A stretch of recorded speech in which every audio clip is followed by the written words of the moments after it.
এক নতুন আতঙ্ক ছড়িয়েছে ভারতে। এক বিশেষ ধরনের অ্যামিবা মানুষের মস্তিষ্কে প্রবেশ করে খেয়ে ফেলছে মগজ। ভারতের কেরালায় এই ব্রেইন ইটিং অ্যামিবা সংক্রমণের ঘটনায় জনমনে তীব্র ভীতি দেখা দিয়েছে। টাইমস অফ ইন্ডিয়ার একটি প্রতিবেদনে বলা হয়েছে, অন্তত ১৯ জনের মৃত্যু ঘটেছে এই বিরল ও ভয়াবহ রোগে। বিবিসিতে প্রকাশিত খবরে আরও জানানো হয়, আক্রান্তদের অধিকাংশই শিশু ও তরুণ প্রজন্মের। আর সবচেয়ে ভয়াবহ বিষয় হচ্ছে, এই রোগে আক্রান্ত হলে রয়েছে নিশ্চিত মৃত্যুর আশঙ্কা। এমনটাই জানিয়েছেন চিকিৎসকরা।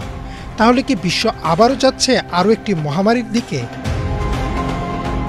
রোগটির বৈজ্ঞানিক নাম প্রাইমারি অ্যামিবিক মেনিনগোএনসেফালাইটিস বা PAM। এটি মূলত এক বিশেষ ধরনের অণুজীব অ্যামিবার মাধ্যমে ছড়ায়। সাধারণত উষ্ণ ও দূষিত পানিতে এদের বসবাস। এনডিটিভির এক প্রতিবেদনে বলা হয়েছে, এই অণুজীব শরীরে প্রবেশ করে নাকের মাধ্যমে এবং সরাসরি চলে যায় মস্তিষ্কে। একবার মস্তিষ্কে প্রবেশ করলে সেটি ধীরে ধীরে মস্তিষ্ক নষ্ট করতে থাকে। চিকিৎসকরা বলছেন, এ কারণেই একে ব্রেইন ইটিং অ্যামিবা বলা হয়।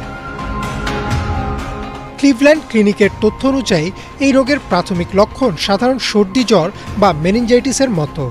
মাথা ব্যথা, জ্বর, বমি, চোখে ঝাপসা দেখা, ঘাড় শক্ত হয়ে যাওয়া, খিঁচুনি এবং পরবর্তী ধাপে হ্যালোসিনেশন ও কোমায় চলে যাওয়ার মতো উপসর্গ দেখা দেয়। একবার সংক্রমণ শুরু হলে মাত্র কয়েক দিনের মধ্যেই রোগীকে মৃত্যুর দিকে ঠেলে দেয় এই অণুজীব। এই রোগে আক্রান্ত হলে মৃত্যুহার প্রায় ৯৭%-এরও বেশি। এখন পর্যন্ত নির্দিষ্ট কোনো ওষুধ বা চিকিৎসা আবিষ্কার হয়নি, যা নিশ্চিতভাবে রোগীকে বাঁচাতে পারে। কিছু ক্ষেত্রে অ্যান্টিফাঙ্গাল ওষুধ এবং নতুন ধরনের পরীক্ষামূলক চিকিৎসা প্রয়োগ করা হলেও ফলাফল আশানুরূপ নয়। চিকিৎসকরা বলছেন, একবার এই রোগে আক্রান্ত হলে তা প্রায় নিশ্চিত মৃত্যুর শামিল। তাই প্রতিরোধই একমাত্র পথ।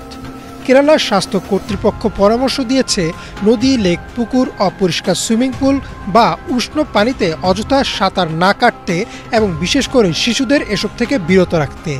পানির ট্যাঙ্ক ও সুইমিং পুল পরিষ্কার ও জীবাণুমুক্ত রাখা খুবই জরুরি। এখন প্রশ্ন উঠেছে, এটি কি পরবর্তী বৈশ্বিক মহামারী হয়ে উঠতে পারে? বিশেষজ্ঞরা বলছেন, এই আশঙ্কা আপাতত খুব বেশি নয়, কারণ এই অ্যামিবা ছোঁয়াচে নয়, অর্থাৎ এক ব্যক্তি থেকে অন্য ব্যক্তিতে ছড়ায় না, শুধুমাত্র পানির মাধ্যমে নাক দিয়ে শরীরে প্রবেশ করতে পারে। তাই কোভিড-19-এর মতো বৈশ্বিক সংক্রমণ ছড়ানোর ঝুঁকি তুলনামূলকভাবে কম। তবে ভারত, বাংলাদেশ, পাকিস্তান সহ দক্ষিণ এশিয়ার দেশগুলোতে যেখানে পানির বিশুদ্ধতা ও স্যানিটেশন নিয়ে সমস্যা আছে, সেখানে এই রোগের ঝুঁকি উড়িয়ে দেওয়া যায় না। জলবায়ু পরিবর্তনের কারণে পানির তাপমাত্রা বাড়লে এ ধরনের অ্যামিবার সংখ্যা আরও বাড়তে পারে বলেও আশঙ্কা করছেন গবেষকরা। বিশেষজ্ঞরা বলছেন, এখন থেকেই সচেতন হতে হবে সবাইকে। পানির উৎসগুলোর নিয়মিত পর্যবেক্ষণ করা, হাসপাতালগুলোতে দ্রুত শনাক্তকরণের ব্যবস্থা রাখা এবং সাধারণ মানুষকে সচেতন করা অত্যন্ত জরুরি। একই সাথে স্বাস্থ্য গবেষকদের পরামর্শ, আন্তর্জাতিক পর্যায়ে যৌথ গবেষণা শুরু করা জরুরি, যাতে কার্যকর চিকিৎসা বের করা সম্ভব হয়। এমন অবস্থায় প্রতিরোধই একমাত্র ভরসা বলে জানিয়েছেন চিকিৎসকরা। ইমরান মাহমুদ, বাংলা ভিশন।